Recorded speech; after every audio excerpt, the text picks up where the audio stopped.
अखिल भारतीय मुस्लिम मराठी साहित्य संमेलन याचा जागर करणारा नागपुरात आज विशेष पत्रकार परिषद घेण्यात आली आहे. ते आपल्याशी जावेद पानसाहेब दिले काय सांगत त्याला काय विशेष पत्रकार परिषद घेतली. 10वे अखिल भारतीय मुस्लिम मराठी साहित्य संमेलन 26 व 27 एप्रिलला धनवटे नॅशनल कॉलेजच्या मातोश्री विमलताई सभागृह आणि महात्मा ज्योतिबा फुले डॉक्टर बाबासाहेब आंबेडकर विचार मंचावर संपन्न होतो आहे. याची अध्यक्षता डॉक्टर शनू पठाण करतायत, जे नागपूर विद्यापीठाचे माजी कुलगुरू आहेत आणि सध्या MIT पुणेचे सल्लागार आहेत. संमेलन उद्घाटन प्राध्यापक डॉक्टर अनुपमा उजगरे करतायत, तर स्वागताध्यक्ष प्राध्यापक डॉक्टर शरीफ बाबनराव तायवाडे आहेत. मित्रांनो, या संमेलनामध्ये एक विचारांची त्याला यात्राच आम्ही लावलेली आहे की मुसलमान म्हणून ज्या तळागाळातील लोकांना बाजूला सारण्याचा प्रयत्न केला जातो आहे त्यांना मुख्य प्रवाहात आणण्यासाठी आम्ही सगळे मिळून हे मुस्लिम मराठी साहित्य संमेलन टाकलेले आहे.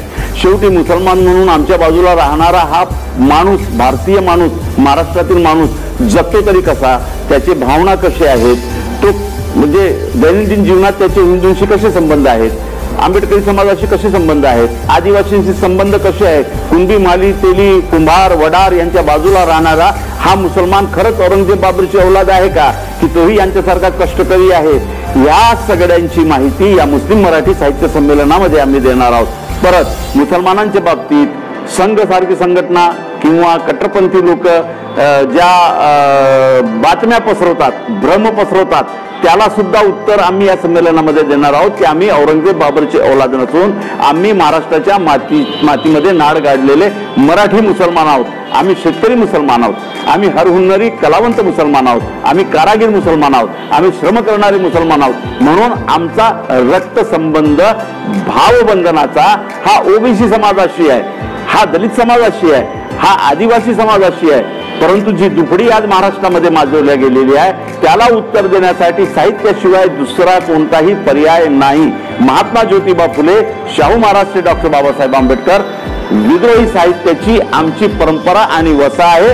मुस्लिम मराठी साहित्यामध्ये विद्रोहाची सुद्धा एक परंपरा आहे आणि ही विद्रोहाची मुस्लिम मराठी साहित्याची परंपरा फुले, शाहू, आंबेडकरी विद्रोहाशी नाळ जोडणारी आहे. म्हणून मुसलमानांचे वास्तव चित्रण, मुस्लिम समाजाचे वास्तव विचार मांडण्यासाठी आम्ही हे संमेलन घेतलेलं आहे.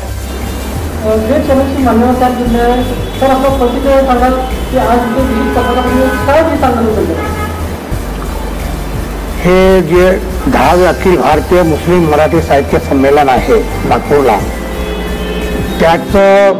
त्याचे जे बेस आहे तो फुले, शाहू, आंबेडकरी विचारांचा हा बेस आहे.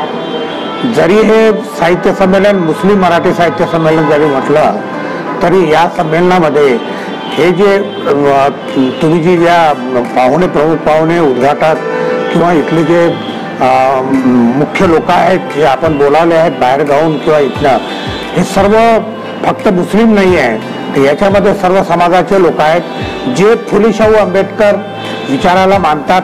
अशा सगळ्या लोकांचं हे संमेलन आहे आणि यामध्ये फुले, शाहू, आंबेडकर यांचा विचार लोकांपर्यंत पोहोचावा आणि मुस्लिम बांधवांबद्दलचं जे लोकांमध्ये, इथल्या हिंदूंमध्ये किंवा इतरांमध्ये जो संभ्रम आहे तो दूर व्हावा या उद्देशाने हे आम्ही संमेलन घेत आहोत.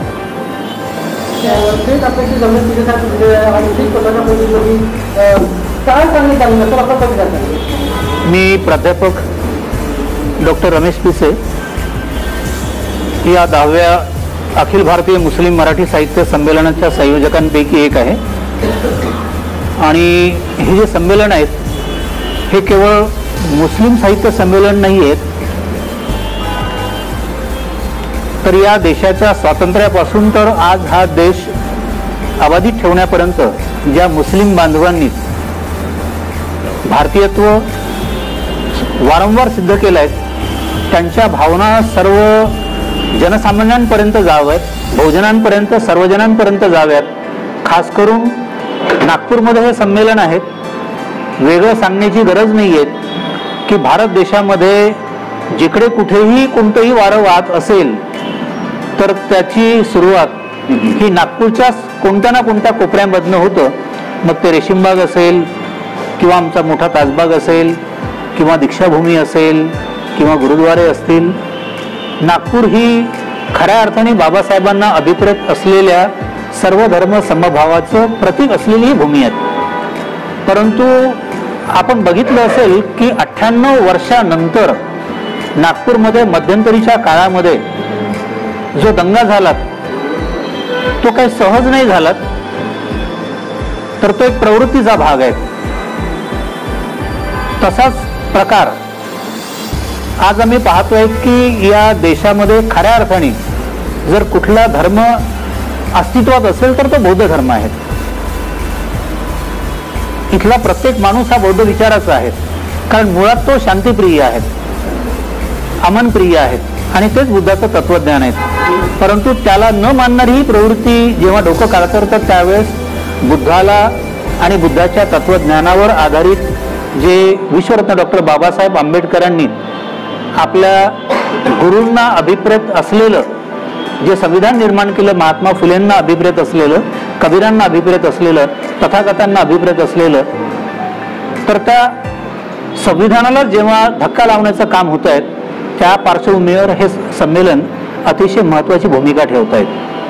म्हणजे अजूनही बाबासाहेब आंबेडकरांना जेव्हा नाशिकच्या काळाराम मंदिरामध्ये प्रवेशासाठी जो संघर्ष करावा लागला किंवा जो आंदोलन करावं लागलं, वास्तविक तो एक प्रसंग होता. बाबासाहेबांनी तर त्या मंदिरामध्ये प्रवेश हा केवळ एक प्रातिनिधिक जरी प्रयोग असेल तर नंतरच्या त्यांच्या संविधानात्मक जे काही त्यांचं कॉन्ट्रीब्युशन आहेत त्यांनी प्रत्येक माणसाला अस्मिता जपणारी वेगवेगळी अस्मिता स्थळं निर्माण करण्याचं स्वातंत्र्य दिलेलं आहे. मग तुम्ही ज्या ज्या धर्माचे असेल त्याची तुम्हाला अस्मिता स्थळ निर्माण करता येतं. आपल्याला माहीत असेल की सेवाग्राम वर्धा ही शांतीची भूमी आहे, तथागतांच्या विचारांनी प्रेरित झालेल्या महात्मा गांधींची भूमी आहे. परंतु त्याच भूमीमध्ये मागल्या 40 वर्षापासून जे खासदार आपल्या पत्नी समवेत जेव्हा त्या मंदिराच्या गाभाऱ्यामध्ये प्रवेशाला जातात तर जो संघर्ष आणि जी यातना विश्वरत्न डॉक्टर बाबासाहेब आंबेडकरांना त्या काळामध्ये नाशिकमध्ये पाहायला मिळाली, तीच भूमिका रामदास तडसांना जे रामाचे दास आहेत आणि महाराष्ट्रामधला तो त्या कुस्ती महासंघाचा अध्यक्ष, स्वतः मान्यवर कुस्तीगीर, कित्येक लोकांना त्यांनी चित केलं. परंतु एका सामान्य पुजाऱ्याने आणि ट्रस्टीने त्याला चित केलं की तुम्ही कितीही जरी रामाचे भक्त असाल आणि रामाचे दास असाल परंतु तुमच्या गळ्यात जाणवं नाही आहेत आणि तुम्ही सोवळं नाही घातलं तुम्हाला प्रवेश नाही आहेत. अर्थात फार प्रकरण चिघळू नयेत म्हणून त्यांनीही फार सिरियसली घेतलं नाहीत, कारण तेही तथागताच्या विचारांना मानणारे आहेत.